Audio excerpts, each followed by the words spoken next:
болса ақындардың оқитыны, көп болар көрерменнің тоқитыны.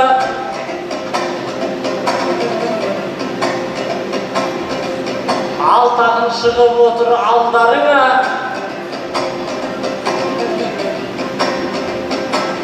өлеңді айтатұғын батыл тілі. Шымкенттен шығыпты бірақ ақын, жүрекке болып олда, жүрекке жатыр олда, жүрекке болып отыр жақын түбі. Осыдан ақ көрініп тұрған жоқ па?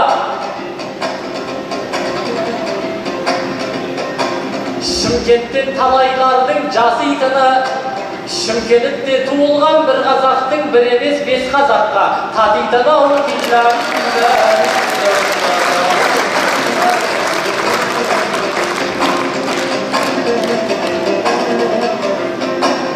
Жүрекке жылы тиіп тілге жеңіл, Шымкенттік сусындасын жыр мен өңір.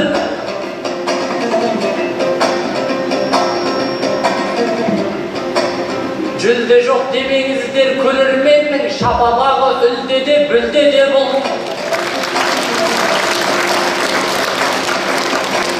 Ағайын мына мені таныдың ба?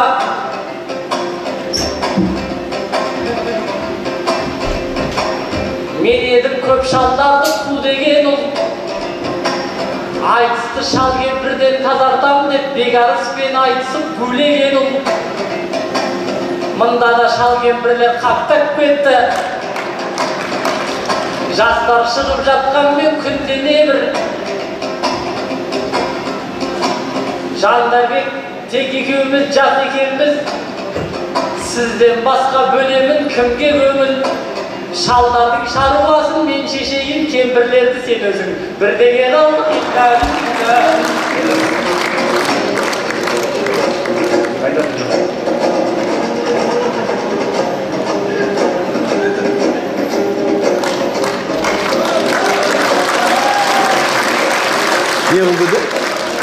Ол тағы да шығып қалдық ізгер үшін, орындық табылмақтау біздер үшін. Ағайын алтақынды қолдап жібер, табанынан тік тұрған сіздер үшін. Домбыра қаруымды қапсырамын, ағайын алдына кеп басынадым. Сырымжан айналайын жөндеп сөйле, Айнұрол кемпір емес ақшынарым. Бүгінге естігені аз емес қой, өлеңін мен айтайын жақсырағым. Кемпірлерді айдауды бір шыбықпен Қажымхан Абзаловқа тапсырамын.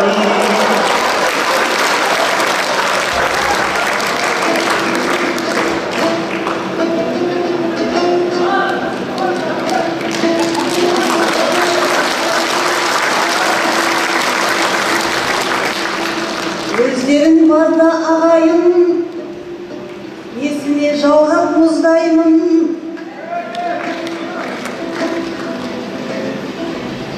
Кемпір деп сырым айтты деп көбейбес менің жүз қайғым. Тәушен апам секілді, 40-тан жасым асса да сылсын батымды бұзбаймын. Дәл саған кемпір болсам да, балғын бек үшін бұздаймын.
Балғынбектің бақырайды. Мыналар кемпірмен не қылмақшы?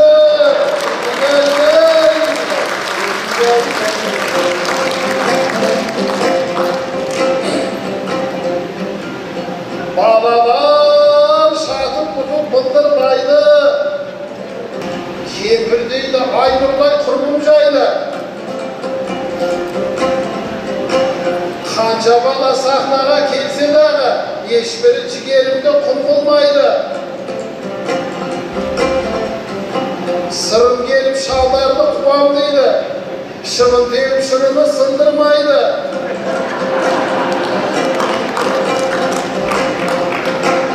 Кемпірлерді бірдеңе деп айттым ғой, сенен басқа айтады кім мұндайды. Алтау түгіл алып сақын келсе дағы. Балғынбек кемпіріне ештеңе қылдырмайды.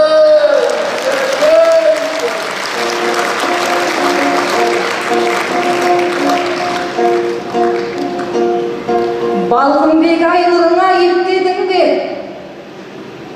Бір-біріңе шын аңсап жеткенің бе? Бағана нұрланменен айтысқанда, істің соңын ойламай төккенің бе? Ойбай мен қожалардан қыз алам деп, ел алдында уәде еткенің не? Айнұрды сүйемін деп жүруші едің, бұзылдың ау биылдың көктемінде. Айдай сұлу айнұрдай кемпіріңді бір қожаға айырбастап кеткенің бе?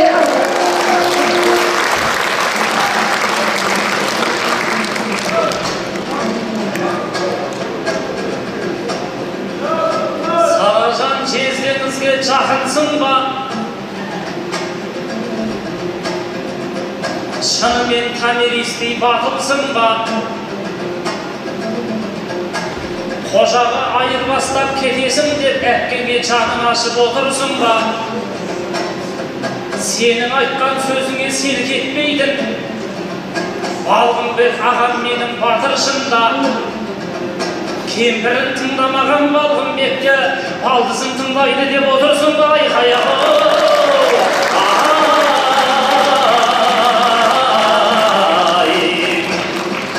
Ағайын керегенмен кең боп тұрмын, халқым бар тереземмен тең боп тұрмын. Оңтүстіктің атынан өзім шығып, өзімше жүрек жұтқан ер боп тұрмын.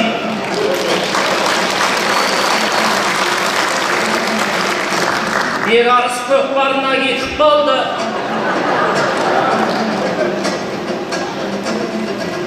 Ал енді ақындармен айтшыңмен кем боп тұрмын. Жарқынбекке шықты бек шықпай қалды. Ағайын бұл жағына таң боп тұрмын. Анар апай өзіңе сенем деді. Сондықтан қуаныштан өр боп тұрмын. Қажымұқан қажып жатыр шықпаймын деп. Ал енді өзім басқан өр боп тұрмын. Осылардың атынан шығып тұрған көктемді тасбаққан сел боп тұрмын. Ұзын сөзді қысқасын айтар болсам, Шымкенттің құлан бетімен боп тұрмын айтая.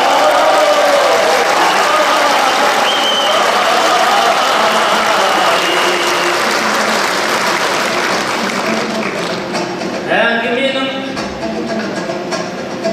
барайық бас жағына. Не дейін қасымдағы достарыма, Шымкентке қонақ болып келіп отқан шайықлар бақ тілеймін бастарыңа.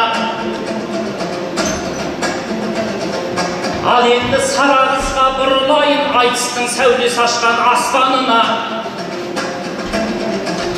Көзіме басқа ешкім көрінбей тұр.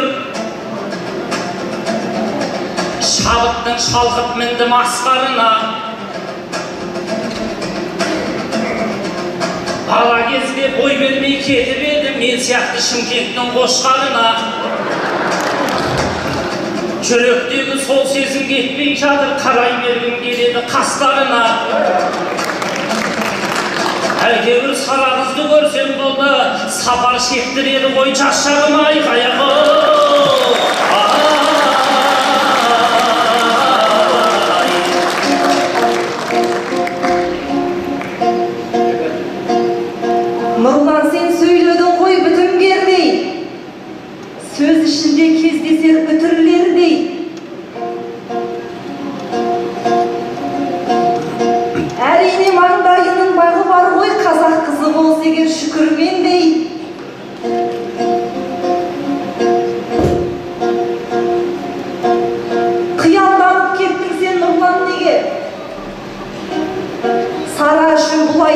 күтінгендей. Жас кезім еске түсет деп қояды, бозбала боп бірдеңе бітіргендей.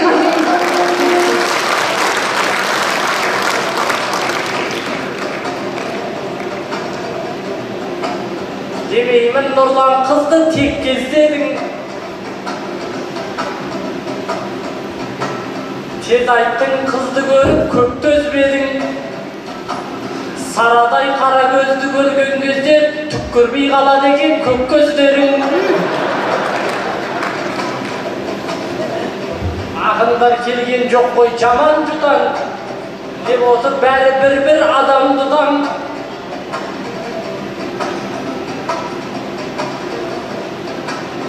Бәрімізді мазақтап бүлдіретін, мен деп тұрмын Балғынбек ағам тұтам. Әйтеуір бұзаулармен жағаласқан, сол еді ішімдегі арам бұғам.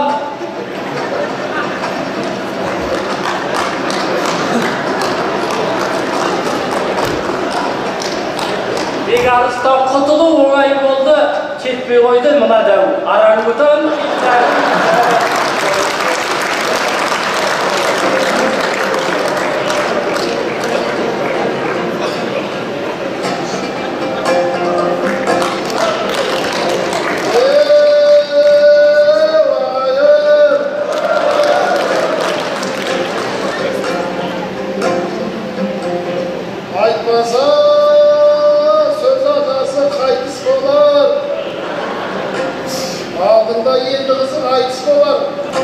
Сахнада суырылсам шоу жасайды. Біз секілді шал кемпір қарт ұсталар, арық-тұрық сырымдай ақылсымақ. Әрине білесіздер, әл ұста бар. Балғынбекті орангутан деп қояды. Баранға жетпей жүрген мартишкалар.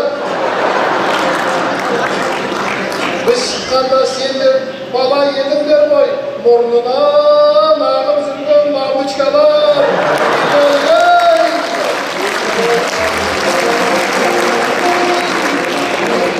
Шал кемпір сыйлым өткен адам болды.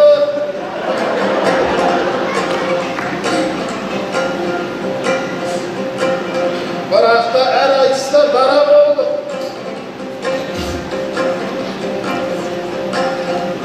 Інілерді маңлайдан шертпеп едік, қайта біз барлығына пана болдық.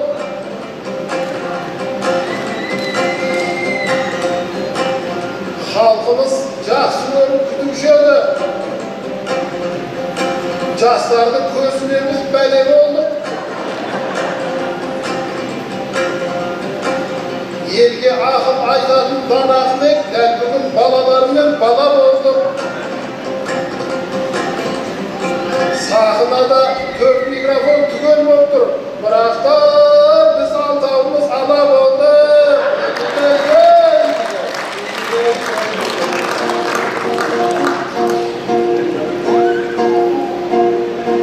Ағайын шапалақпен шыңдаламыз.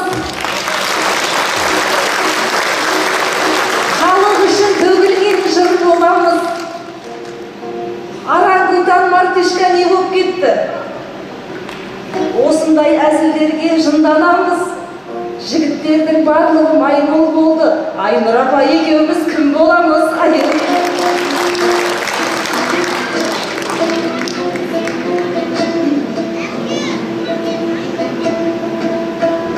Кешелі бері біз болдық оңтүстігімнің қонағы. Өздерің барда ағайын, қашанда бағам жоғары. Біз кім боламыз дейсің, сөзіңе көңілім толады. Жігіттер маймыл болғанда, ал қыздар кымақ болады.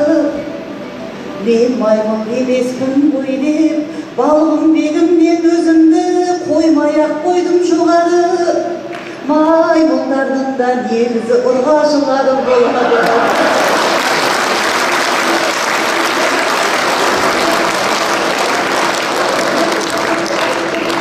Өздеріңе менен ағайын бірге соғады жүрегім. Оңтүстік жері жайнасын, сол болар айтар тілегім. Кемпір деп жастар тиіссе, несіне оған күлемін. Бағығы бізді қуалап, мұңайып соған жүредім. Құтылмайсыңдар айнұрдан, мен талай ғұмыр сүремін. Тәушен апамдай айтыста кемпір болғанша жүремін.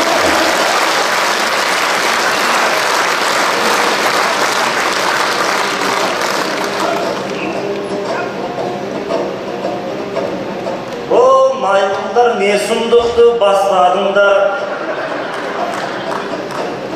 Айтысқа қандай үлес қосқаның бар? Ойпырмай әжептеуір сақыннан жабылып запарық қып тастадыңдар.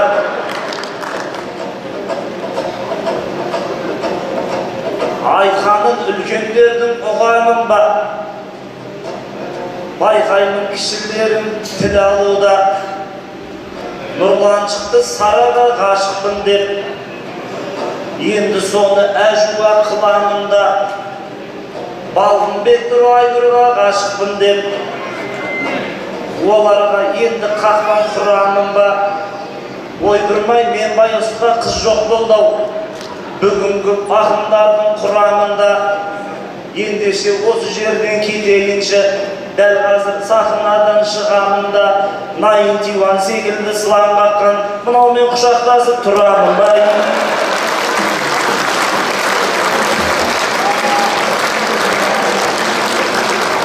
Ақындар осындайда жүрер еді. Найын диван қылды ғой, міне мені. Біреулер найын диван деп атаса, жігіттер намыстанып түреледі.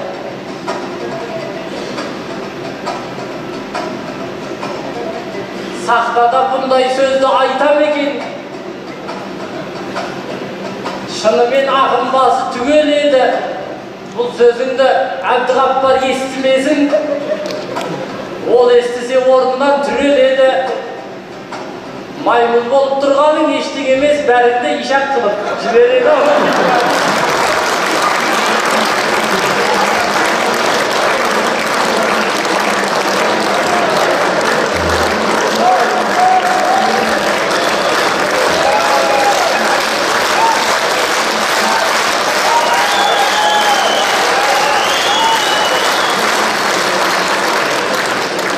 Жырымды мен төгейін ақтарылай, халқында қолын ұрды шаттаныбай. Жаңағы сырым үнім айтқандай қып, ешақпас боп қалудан сақта құдай. Ағайын жайран қағып күле берші, арғытып арғымаққа міне берші. Араңғудан мартишка емес беді, бұлдарды сұңқарын деп біле берші. Айнұр менен сараңыз аққуын ғой, бұл сөзге құлағымды түре берші.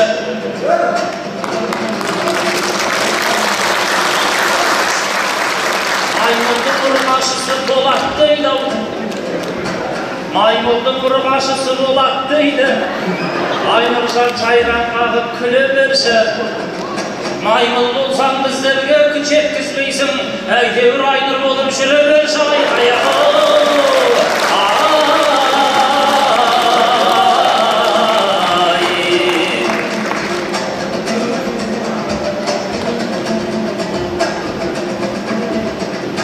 Ақындар тойға келіп арындасын,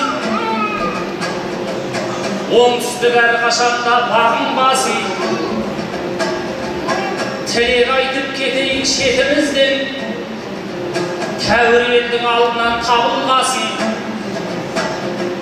Жыл сайын өтеді ғын айтыс қой бұл, ақынын қалай жұртын сағынбасын. Наурызда бір Алладан тілесеңіз, тәңірім тілеуіңді орындасын. Жігіттерің әрқашан жігерлі боп, Kızlarınız жұлдыздай жалындасын.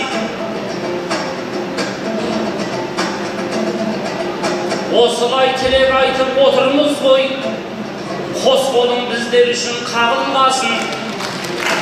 Жыл сайын оңтүстікке ақындар кеп, осындай дәстүрмен жаңылмасын айқайға.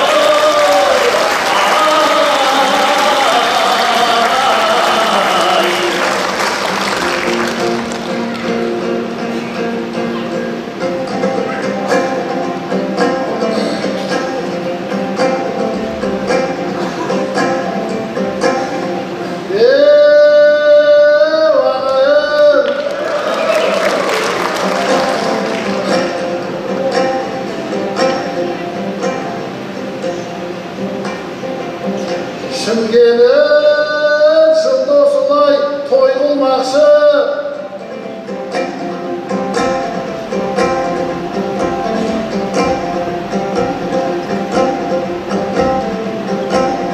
Ақынға құшағымен жайдырмақшы. Шымкенттің Құлманбеті нұрлан болып, тұғырдан бәрімізді тайдырмақшы.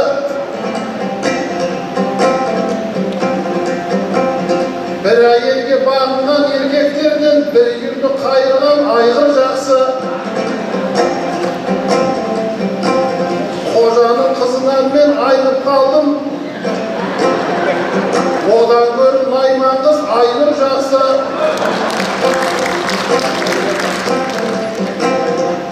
Сыманықтай қожаға күйеу болып, бешақбас болып жүрген Қайғыр жақсы.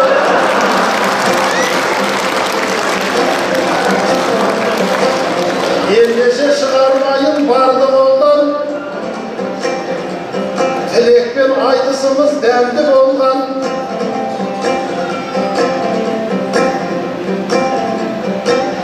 Көк көзден көк көз туады деді Нұрлан, еркектен еркекті заңды болған.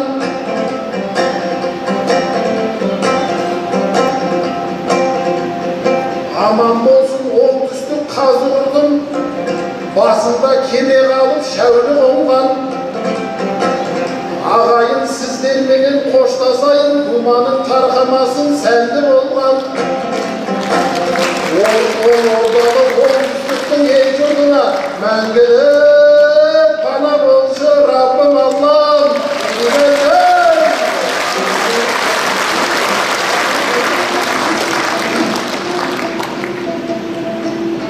Біздерге риза болса егер, алғысын елдің алайық. Шапалақ соққан ақын деп сүйсініп жұртқа қарайық.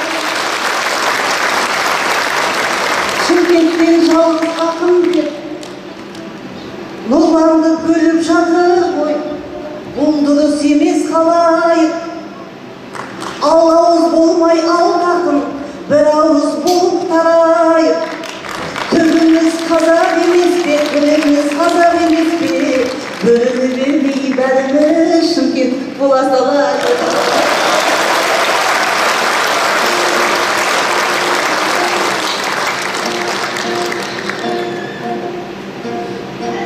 Елені қызыл тілдау қылыш дейтін, болмайтын дау жанжалға кіріспейтін.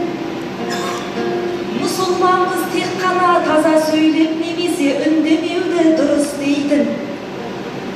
Сөз соңында айтайын жақсы тілек, жақсы сөзді жартылай ырыс дейтін. Аллағанан наурыздан наурызға сақталсын осы бейбіт тыныш кейбін. Жылқы мінез қазақтар аман жүрсін, иша өткен арықтан су ішпейтін.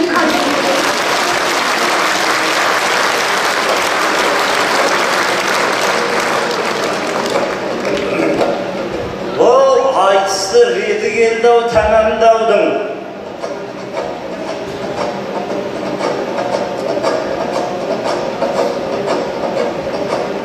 Шымкенет ғашық боп тұр саған дәргім.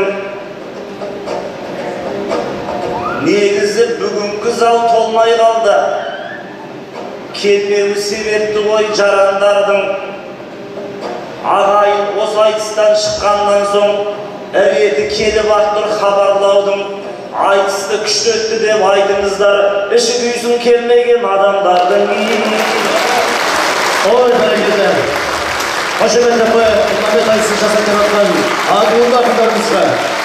Міне, елімізге танымал ақындар өмірін